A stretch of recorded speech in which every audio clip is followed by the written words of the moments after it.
Tonight, what Vladimir Putin's government keeps insisting is not occurring is once again unfolding in plain sight. Across Ukraine, apartment buildings, electrical stations, and city streets where people were simply trying to survive another winter evening have been hit brutally. Yet again, Russian missiles and drones have torn into civilian areas, places with no military relevance where the only people present were families, elderly citizens, and children asleep in their rooms. And once again, the United States has felt compelled to speak not in vague diplomatic language or in cautious tones of concern, but in unmistakably direct terms. Tonight, Washington is warning Moscow that these strikes are not only barbaric and indefensible, they are reshaping the political framework of this war. U.S.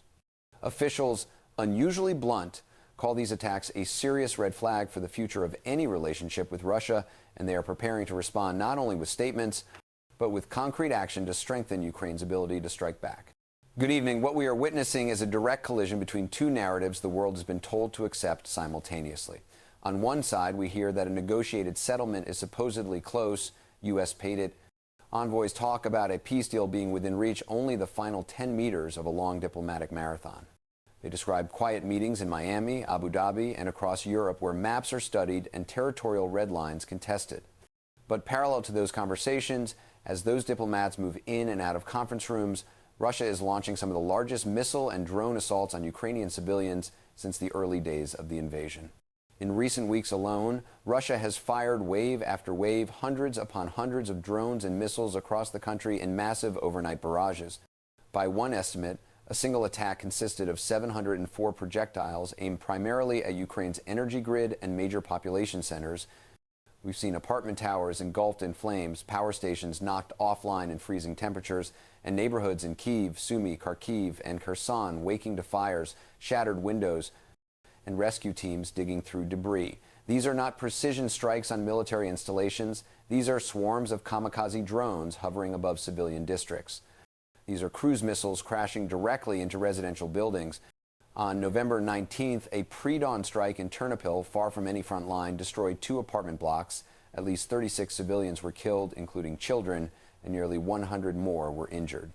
It was one of the deadliest attacks on western Ukraine since the war began. 2 months earlier, on September 9th, in the small town of Urova in the Donetsk region, Russian forces dropped a glide bomb on elderly pensioners standing in line to receive their retirement payments. 25 people, nearly all of them elderly civilians, were killed on the spot. Around 20 were wounded. Human Rights Watch later concluded that all casualties were civilian and warned that the attack may constitute a war crime. These are not mishaps. These are not accidental hits on military-adjacent targets. This is a deliberate, escalating strategy designed to make daily life in Ukraine unbearable through the winter, to turn cities into what one Ukrainian described as a human safari, where Russian drones roam overhead searching for easy, soft targets. So tonight, when we talk about America warning Putin after Russia targets Ukrainian civilians, we are talking about a Washington that is looking at this unmistakable pattern and finally saying enough. Not only enough morally, though, the human suffering alone is staggering, but enough strategically, because this is no longer just about Ukraine's pain. It is also about the kind of Russia the world will have to engage with once any peace agreement is even possible. Context matters here. The current White House, with President Donald Trump back in office, has invested significant political capital into the idea that it can broker an end to this war. The administration's newly released national security strategy explicitly stresses restoring strategic stability, with Russia moving away from treating Moscow as an isolated pariah and instead trying to reopen channels for a guarded working relationship. Ending the war in Ukraine is framed as a Central American priority. Remarkably, the Kremlin praised the document, suggesting it aligns with its own view of how relations might be rebuilt. In Moscow, this was interpreted as a potential opening, a pathway towards sanctions relief, a chance to cement territorial gains, an opportunity to emerge from this war bruised but not beaten. Yet even as the Kremlin praises the words on paper, its actions on the battlefield tell a very different story. Russia is behaving not like a state preparing grounds for peace, but like one attempting to bomb its way into a stronger negotiating position by terrorizing civilians. And this has forced Washington to adjust its stance. We have seen sharp, unusually direct statements from both the State Department and the White House condemning these latest barrages as brutal and indiscriminate, as further proof that Russia still treats civilian infrastructure as legitimate wartime targets. Senior USSS Officials, including the president's own envoys, have privately warned Russian counterparts that every new apartment block destroyed, every power station shattered, makes it politically harder for Washington to support any agreement that appears to reward Russia for such behavior. And what does a warning from the United States actually mean right now? It means money, equipment, and tangible military support. In direct response to Russia's winter campaign against civilians, the U.S., DoD and its European allies have accelerated the delivery of air defense systems.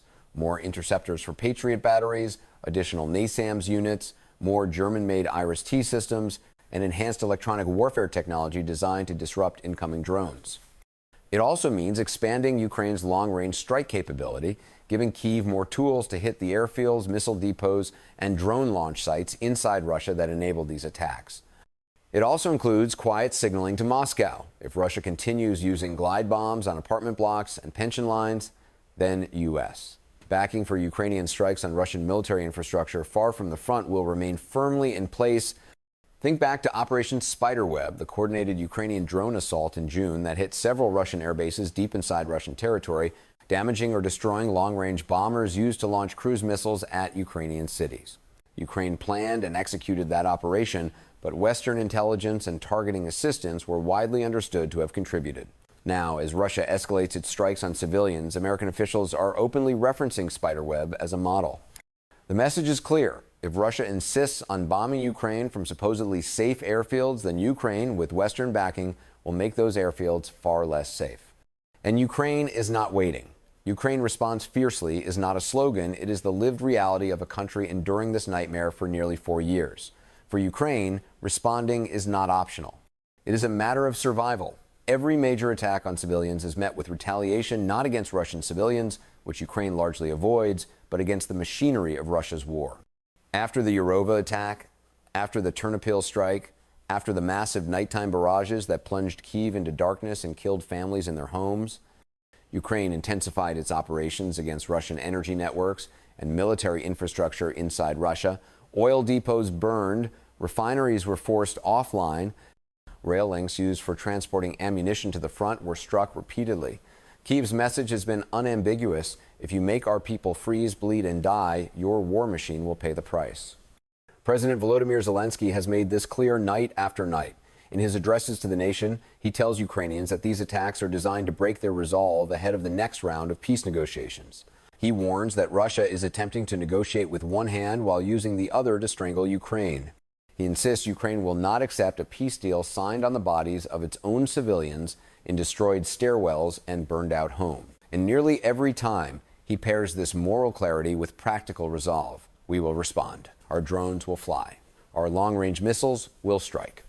Winter terror will not go unanswered. So what does Russia do in response? It doubles down and it denies.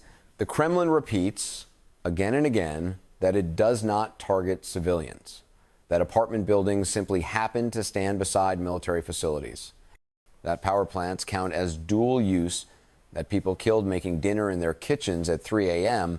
were somehow part of a legitimate target. It is gaslighting on a national scale, a cynical rewriting of events, even as the evidence is visible worldwide. And in this phase of the war, it is not only Ukraine and Western governments calling out these excuses. The United Nations has described Ukraine's civilian population as effectively under siege during the winter months, facing widespread blackouts and continual threat from above. UN briefings have detailed how Russian strikes have plunged cities into darkness, forcing families to take shelter in basements, subway stations, and underground garages just to survive the night. Inside Russia, however, the narrative is entirely different. The government insists the strikes are simply retaliation, payback for Ukrainian drone attacks on Russian soil. Officials point to explosions at oil facilities, strikes on military airfields, and attacks in border regions. They claim their own civilians are under threat, that hundreds have been killed by Ukrainian operations this year. What they leave out, of course, is the fundamental asymmetry. Ukraine targets the machinery of war, Russia targets the machinery of life. And when the U.S. warns Putin now, it is not merely reacting to one individual attack, it is addressing the entire trajectory. American officials are making it clear.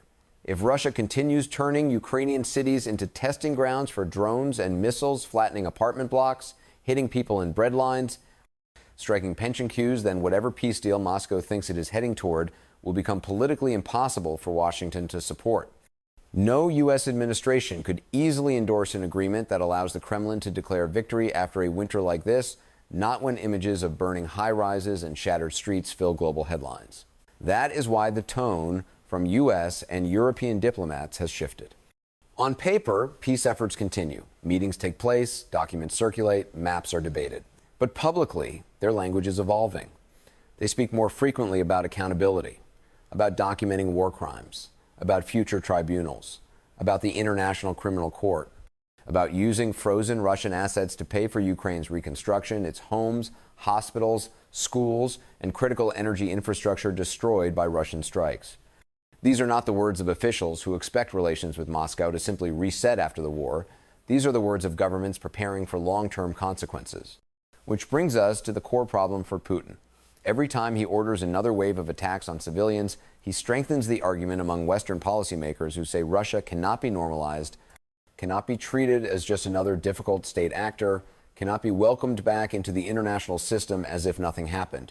Because these are not ordinary battlefield choices. These are acts of terror used deliberately as tools of policy. And this is why America's warning matters. It is not a threat of direct military confrontation. Nobody is talking about sending U.S. troops into Russia or shooting down Russian missiles.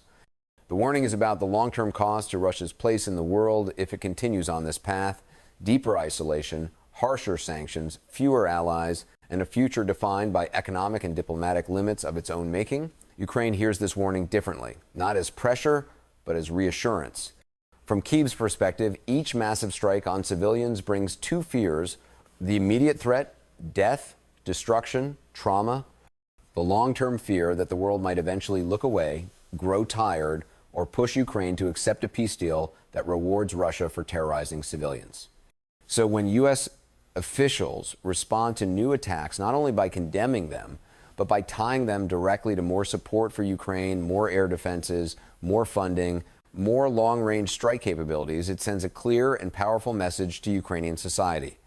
You are not being asked to surrender under fire. Your suffering is not being bargained away behind closed doors. Your future is not being negotiated without you. And so, yes, Ukraine responds fiercely, in the skies, on the battlefield, at the negotiating table.